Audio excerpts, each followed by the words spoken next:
Hi, so I wanted to do this other reading because it caught my attention yesterday.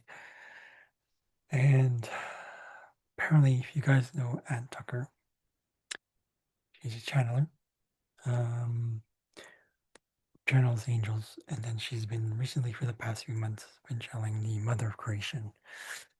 Um,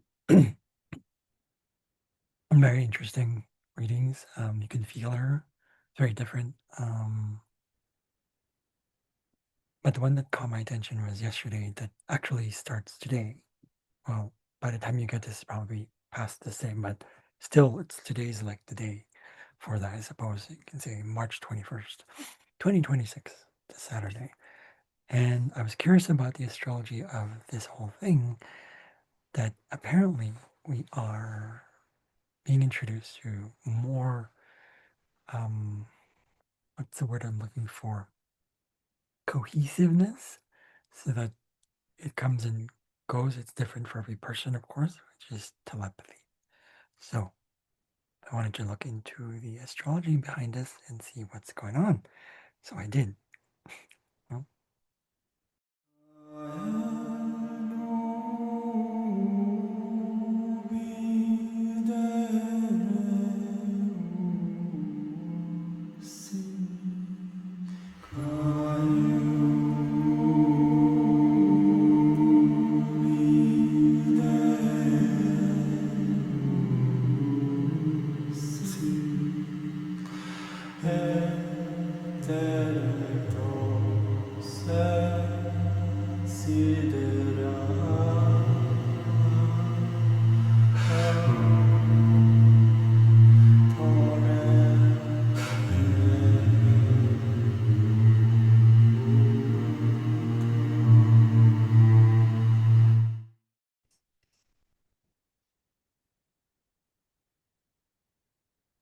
okay, so what I'm seeing here is a chart. Sharing this chart right away. Usually, but because what I see here right away is the one that caught my attention was this placement right here with Mercury. 'Cause she was talking about Mercury and how it's in Pisces. It's in the Dwad of, what is this one here? Mercury is actually in the Dwad of, you can see that here, 8 degrees right here. It's in the Dwad of Gemini. But you have here conjunct the North Node, which means the path that we're headed towards, right? Um, it's actually interesting because it's conjunct aspects to Varuna, both North Node and Mercury. And Varuna is about cohesion. That's the one that I saw first. But I'm seeing here that because it's in retrograde, it's what is this in Scorpio? So that means it has a going deep into connection and going really deep into, I guess, the lower chakras, or you could say it's there, it's rooted. Varuna is about being able to connect to accomplishments and things that are of natural accomplishment. He's the higher vibration of Saturn, which to me signifies that it's about um, just waiting for divine timing. You can say waiting for, I don't want to say wait for, trusting the divine priming process, that when you put effort into something, it will happen. It's retrograde, so that means it's focusing on what fun, the joys that we have in, being childlike. It's in Leo. So, but it's a wand of Scorpio. Um, sorry, the caption is interesting here. But it's also like you can see here, conjunct to Vesta. And Vesta is about standing your ground, being formless, connecting with your inner fire. It's Kundalini energy as well. So that totally makes sense. If anything, Mercury will pass, but I would say Vesta will be here for a while with the North Node. Yes, with the North Node. It's actually trine Jupiter here. So that means it's happening more at the emotional level, the connection we have with people, expansion is growing. It's happening worldwide. And actually, I believe Jupiter just went direct. So that means it was retrograde first. So when Varuna goes direct, this whole placement will be strengthened with the North Node. The cohesion will bounce out. I'm hearing the word bounce out. It'll just flow a little bit more.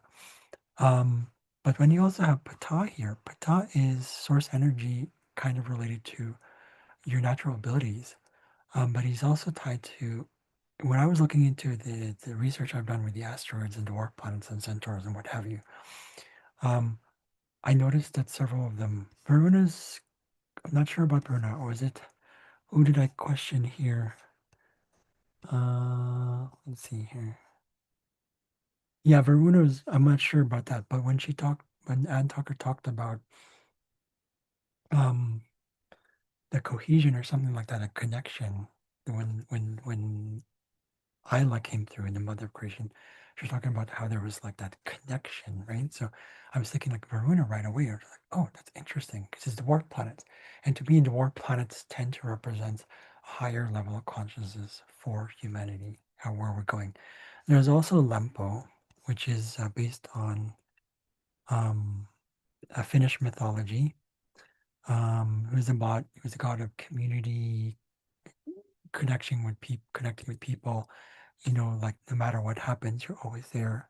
So I'm going to go straight into the, what do you call this? The, what I got for Verona. So noticing that Verona is in Leo, it's oneness, right? Natural order, cosmic order, 3D plus other dimensional stuff like that. It's not just fourth or fifth, it's beyond. Sexual power, sexual energy that comes with the Dwad in Scorpio with Leo. That totally makes sense. Infinite children, okay? So fragmentation might be part of this as well. Sort of the gifts from a form, the blessings we have as well in purpose. Light and dark, permanence or impermanence, heaven on earth, that kind of stuff. So learning how to connect more with our true selves, and that totally makes sense why that's the case, right? So there's so many things tied to this. So I just wanted to go straight into what Verona is. There's so much on Verona, like tons of it. But basically, it is that connection we have within and trusting divine timing or divine process. Let's see what it. Okay, so Verona is generally speaking. Um, what did I put here? So much information on Verona. It's literally like over 10 pages, single space. Okay, the urge towards absolution of imbalance by adhering to natural laws, right? Where we listen to inner and outer nature through patience and introspection. Okay. Um, Very much that connection. And it's actually two is the number of Varuna. Its number is 20,000. So that's two. But there's also 0000, which is funny. It's four zeros. That means it's a lot of source connection, right? But we have to adapt to that whole quincunx thing that you see there. It means we have to adapt to it. Somehow we're being called to go into our inner child. Maybe that might conflict a little bit, but it also feel kind of like it just happens naturally. With the trine to Jupiter, that's the expansion that I said there. I don't see a connection with Lempo and Mercury because I think Antucker mentioned that typically it's something you do with the North Node as well. Uh, but with Pisces there, Pisces is ruled by Neptune and Jupiter. So that explains the Jupiter placement. It's right there as well. Just the traditional ruler trines with this one. So there's a flow of expansions, flow of growth. Our inner beliefs, our belief systems will also be put into question by, so to speak. Like, but it'll be, I'm hearing put into question, but it's like we'll be going towards an expansion and growth in our way our minds grow, especially in water here. It's an emotional connection. Um, this is more about the governments with Lempo, tied to conjunct Uranus, sextile to this whole thing that's happening. The governments are shifting as well. Right here we have Neptune conjunct the Sun and Saturn. So dissolution of systems, and the Sun is there, so that means governments are involved in this process of dissolution. It's naturally flowing with Varuna too. It's very interesting, actually. That's more of a Saturn thing going through. So there's a lot of things that are becoming more aligned in personal levels, and this is happening more individually or small pockets of the world, specific governments. And Varuna is in Leo, so the Sun is affected there as well.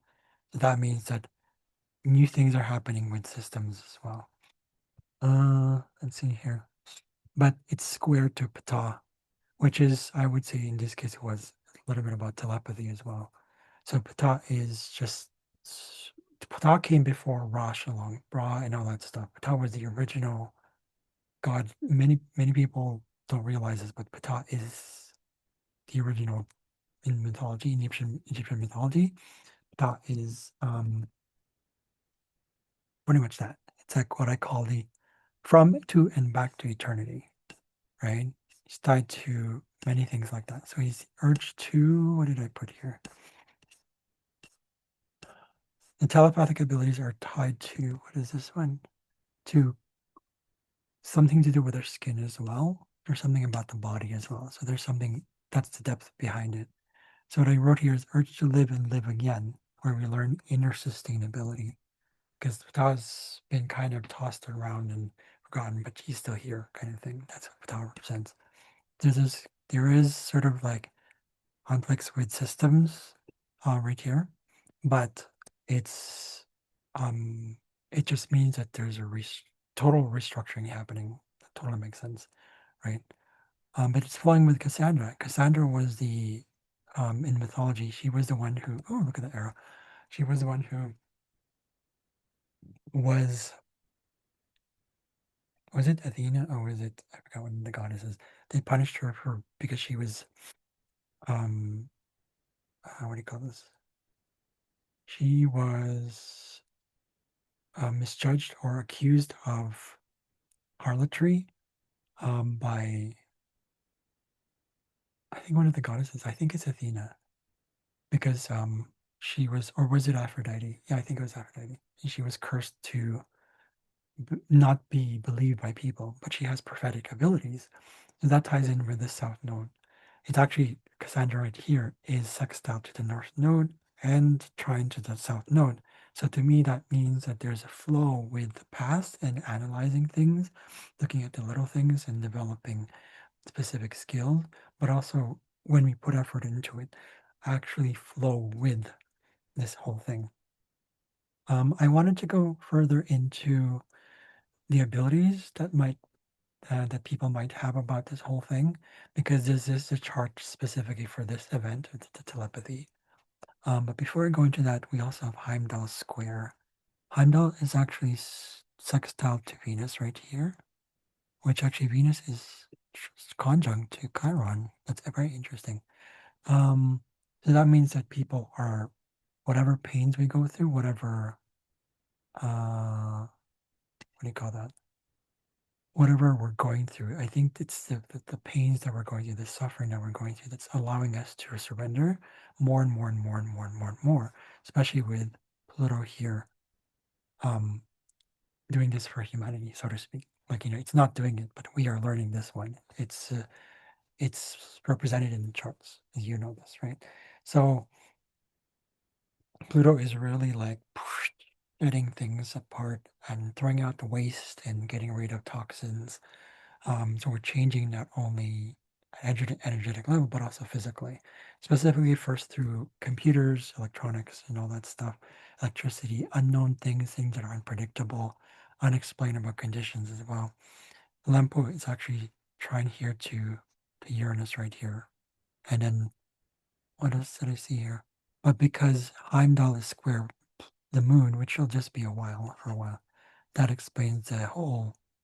Maybe there might be some sort of like shock for some people. Boundaries are being made, but again, tying this to telepathy, if you like, Heimdall is showing here that it's like boundaries might be expanding.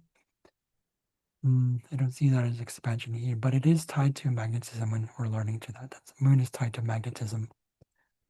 So that means that we're attracting things like this as well, and a more physical level. And it's funny because the moon, Lempo, and Uranus are in Taurus. And Taurus rules the ear, nose, and throat area. So that totally makes sense as well. It's not just Mercury here. I would say Taurus is also involved here. Pisces is more about the nervous system. Um, Mercury is communication, but it's tied more to uh, that area of the body. I mean, we're talking individually, but yes, also collectively. But the moon also rules people, so people in general. That's why I keep looking at the moon. So that totally makes sense of what's happening now. So nervous system, it's exciting actually. Lempo rules excitement. Um, so that's what I'm seeing here in the charts. Is there anything else that I missed? So allow yourselves to kind of just go through it. I think the more humanity goes through integration, that's Chiron, the more we'll go surrender and the more we actually are in silence and the stillness, and the more we'll actually be able to read each other. Not that it's not an exciting gift, but at the same time, I think it's just natural. Okay. Why don't you go through quickly, like if there's anything tied to the moon? Okay, so these are hidden gifts. I can see right away. No, it's 17 degrees to the moon. I want to see if there's anything. Thea right here. So Thea is, I don't know if you can see that. Thea is conjunct the moon here. So what is Thea about? What is, I think it's one of, okay, it's just part of the abilities that we're learning. So you see that confirms it. Thea is actually conjunct Lempo here, but it's also conjunct, oh, it's not conjunct Lempo, it's conjunct the moon. Okay. But that explains that, the whole thing, that reason. So we have this ability that's coming through. And Thea is 21 degrees. There's an abundance to that. So it's square to Amalthea. So might be challenges with expanding those gifts. But at the same time, let's see. I feel like there's something here. 21 degrees.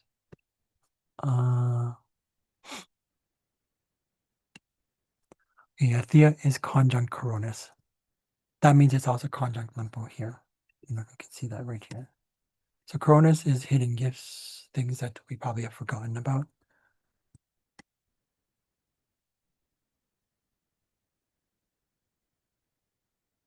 Is that Sethos? Okay, here we go. Sethos is actually, you probably know, keen hearing. So that means that explains that whole process of we're able to hear. But with Capricorn, with it being in Capricorn, it has something to do with through the body itself, like specifically the skin. So I feel like this whole telepathic thing might also be including the bodies and the bones, the skin itself. So a lot of it's tied to the body and tied to the mind. So the mind and the body are connected to this whole thing, but also emotions as well. What else did I see? Imhotep. Imhotep. Imhotep is also tied to these specific abilities, ascended abilities, actually. Okay, so that explains this whole process. Imhotep being conjunct in North Node with Mercury, and also Vesta flying with Thetis also. Thetis is also primordial ability. So that means it's coming back to us. It's coming back to the ability to be able to communicate in a more energetic, natural way. What did I see here? Sorry, it's good. 4 degrees. Oh, Thetis is actually trine Vesta directly, much stronger than Mercury here. That explains that. So when we're standing our ground, meaning not necessarily out of defense, but also out of disbelieving it's Kundalini energy, living life itself. When we're not really focused on, I want to get, that's what they said in the video too. That totally explains that. Because the Isla, the mother of creation, said in the download, said that it's basically not something we should force. Just have fun, just live life. That's where Vesta comes in here. That explains that. And it's actually trying to Thetis. So that totally makes sense. So wonderful stuff that I'm also getting through the charts. So I think that's about it. I'm going to cut it there because I don't want to make too long. And then I just, my energy is kind of draining. But anyways, oh, and I have to go to something. But anyways, I'll see you guys later. I hope that helps, gives clarity that there's more to it than what the charts say. Like, I don't know. I wanted to go and see what was exciting about it, and I can tell right away. It's just like, oh, okay, that's so cool. I'm not surprised though that we're becoming telepathic though, but I feel like it's a part of the journey going through it. So hope that helps. See you guys later. Bye.